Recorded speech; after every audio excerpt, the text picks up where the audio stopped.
শুভেচ্ছা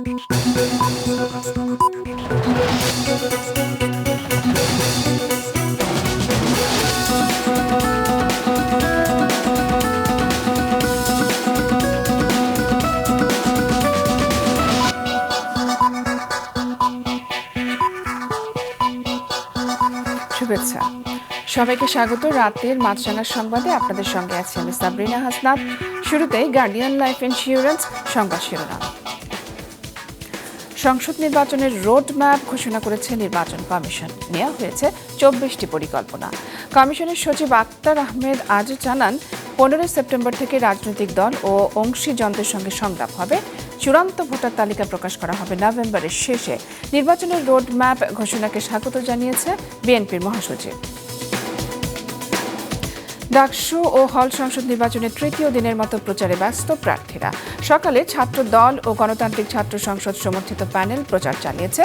আদর্শ ক্যাম্পাস উপহার দিতে 10 দফা ইশতেহার দিয়েছে ছাত্রদল সমর্থিত প্যানেল।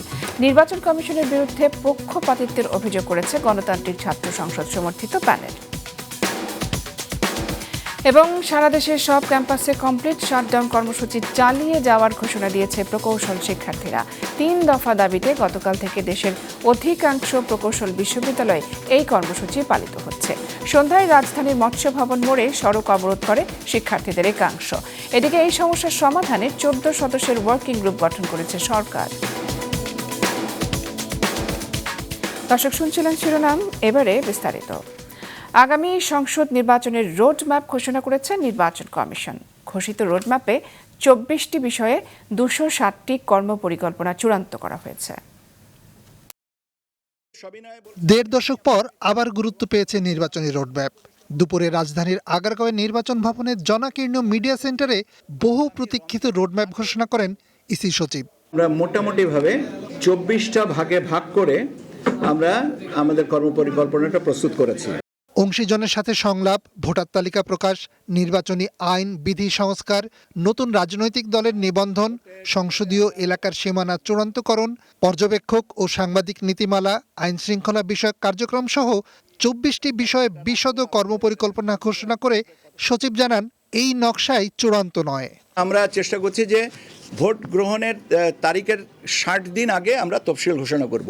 আইন শৃঙ্খলা বিষয়ক কার্যক্রম, এই জিনিসগুলো আমরা নির্বাচনের তফসিল ঘোষণার 15 দিন আগে থেকেই কমপ্লিট করার চেষ্টা করব। এই কর্মপরিকল্পনায় বলে দিলাম আর সব কিছু হয়ে গেল তা তো না। এটা নতুন নতুন কাজ আসে এবং কাজগুলো এর সাথে আমরা সম্পূরক কাজ হিসেবে এরকে ব্যাখ্যা করে নেব। ভোট কেন্দ্রে সিসি ক্যামেরা স্থাপনের দায়িত্ব স্বরাষ্ট্র মন্ত্রণালয়ের দিকে ঠেলে দিয়েছে নির্বাচন কমিশন। বলছে, সুষ্ঠু নির্বাচন আয়োজন নিয়ে কোনো চ্যালেঞ্জ দেখছেন না। ভোট কেন্দ্রে সিসি ক্যামেরা থাকা লাগবে কি লাগবে না, এটা নির্ভর করতেছে তো স্বরাষ্ট্র মন্ত্রণালয়ের অনুমানের উপরে। আমরা তো চাইবো যে সুষ্ঠু শান্তিপূর্ণভাবে ভোট গ্রহণ হোক। রোডম্যাপে ঘোষিত কর্মপরিকল্পনায় কিছু কাজ একটির উপর আরেকটি নির্ভরশীল। কিছু কাজ এখনই শুরু করা যাবে না, অপেক্ষা করতে হবে তফসিল পর্যন্ত। কাজের পরিমাণ বিপুল হলেও সময় মতন শেষ করতে সমস্যা হবে না, জানান ইসি সচিব। প্রবাসীদের ভোট দেবার সুবিধার্থে তফসিল ঘোষণা থেকে ভোট গ্রহণ পর্যন্ত 60 দিনের ব্যবধান রাখা হয়েছে। এবারে প্রবাসীরা বাংলাদেশে যে বিদেশে আছেন, অবস্থান করছেন, তারা ভোট দেওয়ার সুযোগ পাবেন এবং সেই ব্যবস্থাটাই আমরা করছি। সচিব জানিয়েছেন, এই কমিশন ভোটের উৎসব মুখর পরিবেশ তৈরি করবে, যেন মানুষ আগ্রহ নিয়ে ভোট দিতে উৎসাহিত হয়। আগামী ফেব্রুয়ারিতেই নির্বাচন হচ্ছে কিনা এটা নিয়ে যে সন্দেহ ছিল, আজকের নির্বাচনী রোডম্যাপ ঘোষণার মধ্যে দিয়ে তা দূর হলো। এখন থেকে নির্বাচন কমিশনের প্রতিটি কাজ হবে সময় মেনে। এই কাজ ঠিক মতন এগোচ্ছে কিনা তা সাধারণ জনগণ জানতে পারবেন গণমাধ্যমের চোখে। নিয়াজ মোর্শেদ, মাছরাঙা সংবাদ, ঢাকা। নির্বাচনী রোডম্যাপকে স্বাগত জানিয়ে বিএনপি মহাসচিব মির্জা ফখরুল ইসলাম আলমগীর বলেছেন, দেশের সমস্যার সমাধানে নির্বাচন ছাড়া কোনো উপায় নেই। আরও জানাচ্ছেন নুরুন্নাহার উইলি। আগামী বছরের ফেব্রুয়ারির প্রথম ভাগে জাতীয় সংসদ নির্বাচনের লক্ষ্যে নির্বাচন কমিশনের রোডম্যাপ ঘোষণাকে স্বাগত জানিয়েছেন বিএনপি মহাসচিব মির্জা ফখরুল ইসলাম আলমগীর। মাছরাঙা সহ কয়েকটি গণমাধ্যমকে দেয়া সাক্ষাৎকারে তিনি বলেন, দেশের সমস্যা সমাধানে নির্বাচনের কোনো বিকল্প নেই। আমি খুব খুশি, তারা কি দিচ্ছেন সেটা দেখলে আরো ভালো হলে আরো খুশি হব। It's the only way out যে আপনি জনগণের সমর্থনে আপনি একটা সরকার গঠন করবেন এবং দেশের সমস্যাগুলো সমাধান করবার জন্য আপনি পদক্ষেপ নিতে পারবেন। যে ম্যান্ডেট আর পিপুলের কাছ থেকে পাবেন, ওটাই আপনার শক্তি। তখন আপনার কাউকে ভয় করতে হবে না। তবে নির্বাচনে বাধা দেয়া কিংবা বর্জনের হুমকি সম্পর্কে বিএনপি মহাসচিব বলেন, যারা এমন হঠকারী সিদ্ধান্ত নেবে তারা নিজেরাই ক্ষতিগ্রস্ত হবে। এবার যদি নির্বাচনে না আসেন, আপনি নিশ্চিন্ন হয়ে যাবেন, অস্তিত্ব থাকবে না আপনার। কারণ এইবার তো একটা ফ্রি ফেয়ার ইলেকশন হবে, তাই না? তো ইলেকশনে আপনি যখন আসবেন না, তখন আপনি ইলেকশনে বিশ্বাসই করেন না। এবার নট এ ডেমোক্রেট, আপনি ডেমোক্রেসিতে বিশ্বাসই করেন না। সুতরাং এটা নিয়ে কোনো আমরা দুশ্চিন্তা করি না।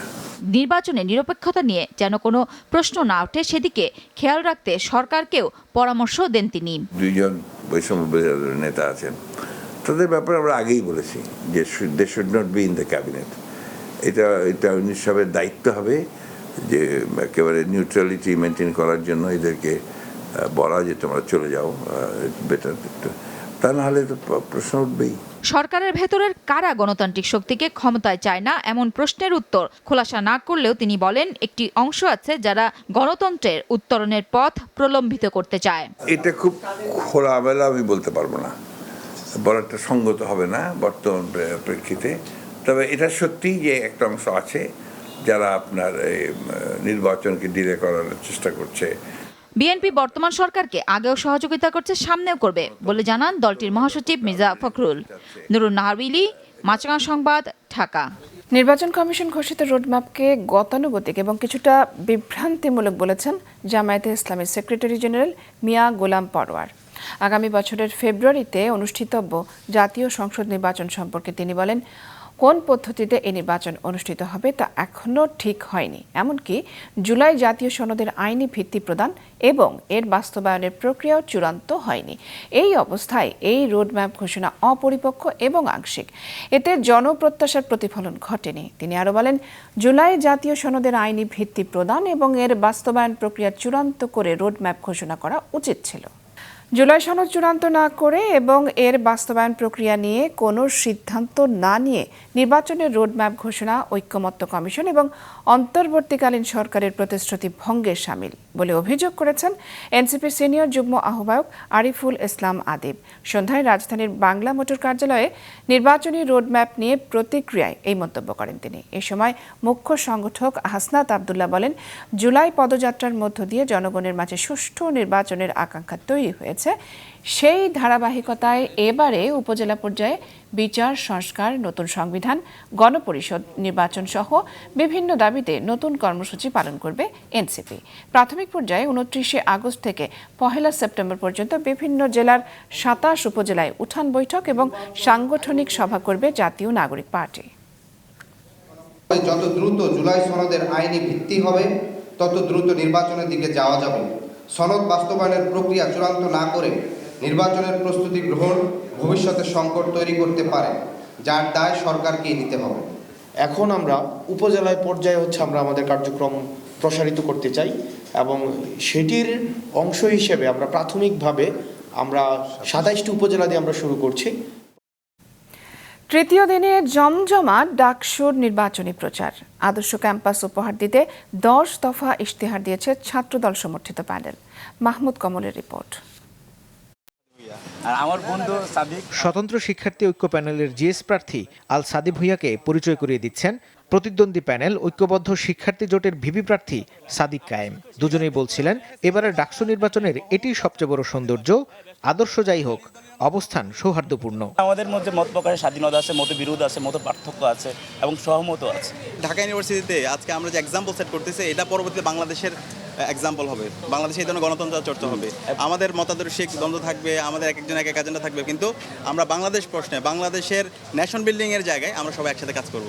শিক্ষার্থীদের মধ্যেও তার ছাপ। অনেকে বলছেন, যোগ্য প্রার্থী বাছাইয়ে পড়েছেন সমস্যায়, লড়াই হবে হাড্ডাহাড্ডি। তবে নানা প্রতিশ্রুতির ভিড়ে তাকেই বাছাই করবেন যিনি তা বাস্তবায়নে সক্ষমতা রাখবেন। 39,000 ভোটারদের হয়তো কিছুটা ব্যাক পেতে হবে যে আমি কাকে রেখে কাকে ভোট দেব।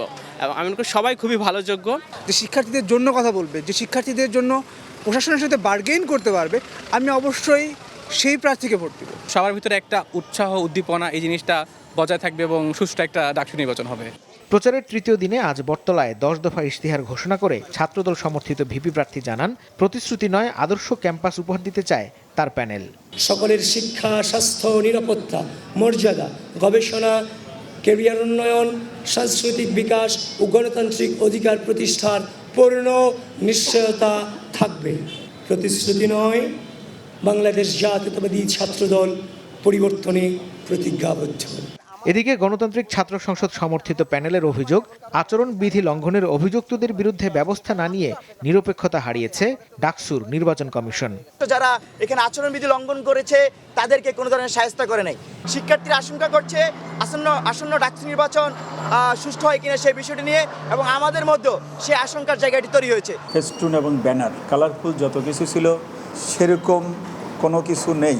আমরা কোনো ধরনের আচরণবিধি লঙ্ঘনের জন্য কেউ সেরকম কোনো বক্তব্য আমরা এখনো পাইনি।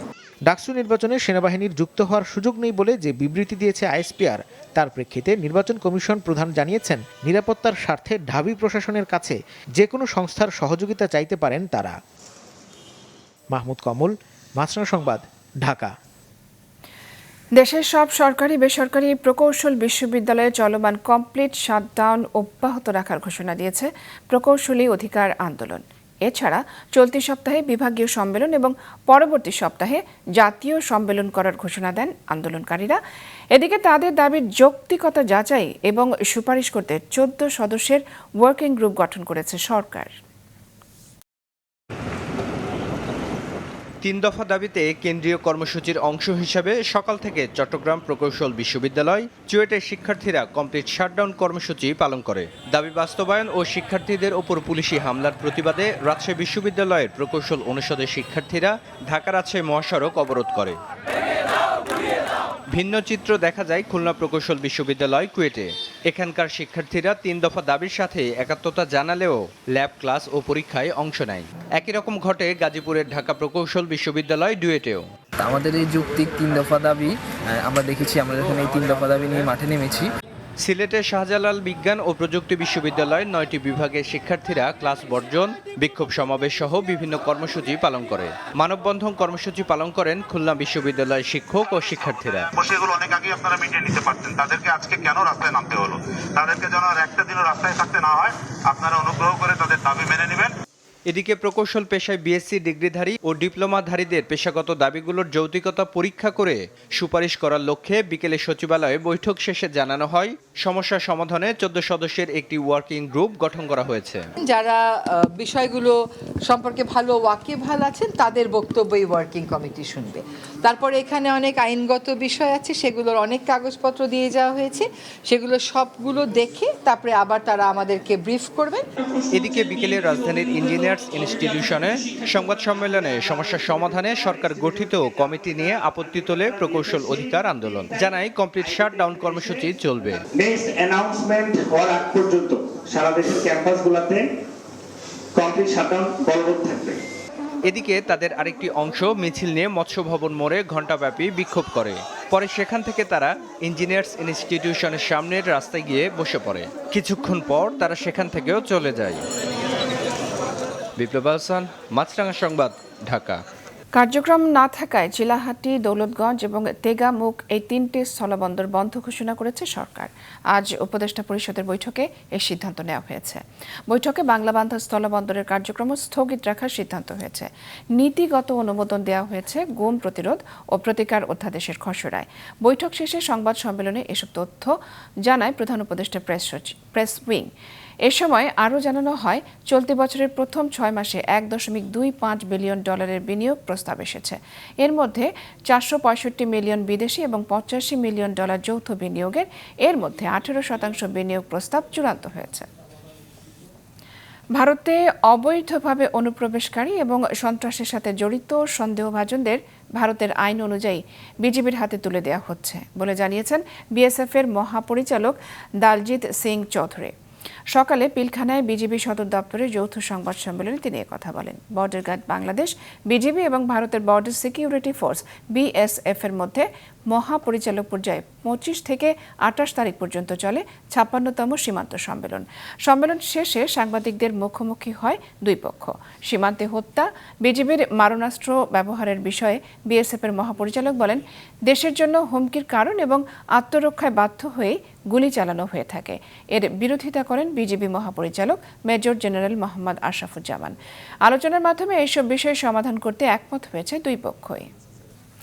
সাবেক মন্ত্রী আব্দুল লতিফ সিদ্দিকী সহ অন্তত 20 জনকে পুলিশ হেফাজতে নেওয়া হয়েছে। দুপুরে ঢাকা রিপোর্টার্স ইউনিটিতে মঞ্চ 71 নামে একটি সংগঠনের অনুষ্ঠানে যোগ দিলে সেখানে তাদের অবরুদ্ধ করে রাখেন জুলাই যোদ্ধা পরিচয় দেওয়া কিছু ব্যক্তি। আরও জানাচ্ছেন দাউদ হাসান। সকালে ডিআরইউ শফিকুল কবির মিলনায়তনে আমাদের মহান স্বাধীনতা যুদ্ধ এবং বাংলাদেশের সংবিধান শিরোনামে গোল টেবিল বৈঠকের আয়োজন করে মঞ্চ 71। এতে অতিথি হিসেবে যোগ দেন কার্যক্রম নিষিদ্ধ আওয়ামী লীগের সভাপতি মণ্ডলীর বহিষ্কৃত সদস্য আব্দুল লতিফ সিদ্দিকী। সকাল 11টার দিকে নানা স্লোগানে জুলাই যোদ্ধা পরিচয় দেয়া কয়েকজন ব্যক্তি অনুষ্ঠানস্থল ঘেরাও করে। অনুষ্ঠানে উপস্থিতিদের হেনস্থা করে তারা। 1 ঘন্টার বেশি সময় ধরে অবরুদ্ধ করে রাখা হয় মঞ্চ 71-এ আসা অতিথিদের। আমরা তো এখানে ছিলামই না, আমরা ওইখান থেকে বাগান থেকে নিয়ে আসছি। আমরা কি এখানে ছিলাম ভাই?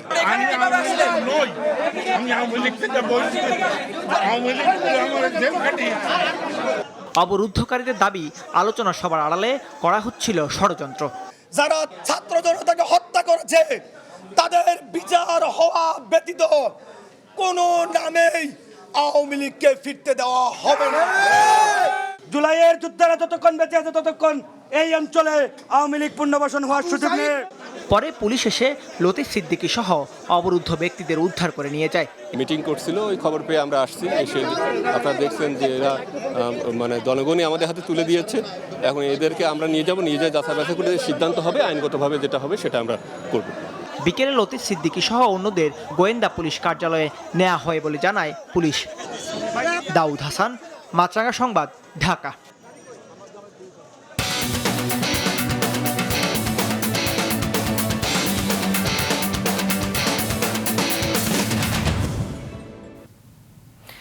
নেদারল্যান্ডসের বিপক্ষে টি-20 সিরিজ জিতেই এশিয়া কাপের প্রস্তুতি নিতে চায় বাংলাদেশ। 30 আগস্ট থেকে শুরু হতে যাওয়া সিরিজের আগে সংবাদ সম্মেলনে সিলেটে আজ এই কথা বলেন বাংলাদেশ অধিনায়ক লিটন দাস।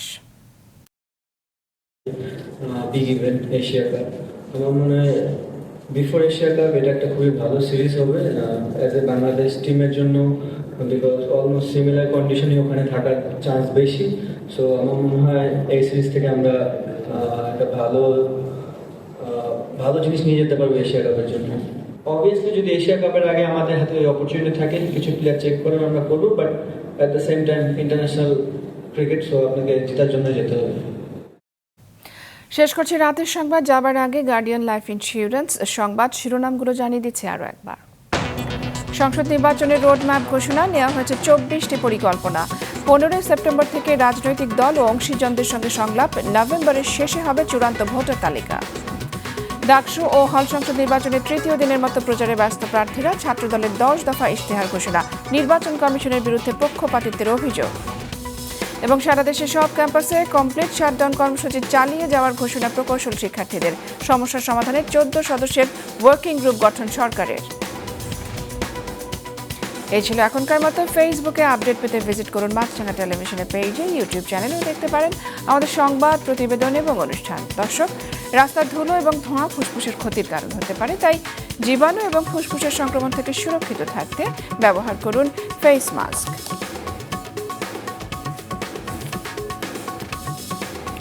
এতক্ষণ সঙ্গে থাকার জন্য ধন্যবাদ।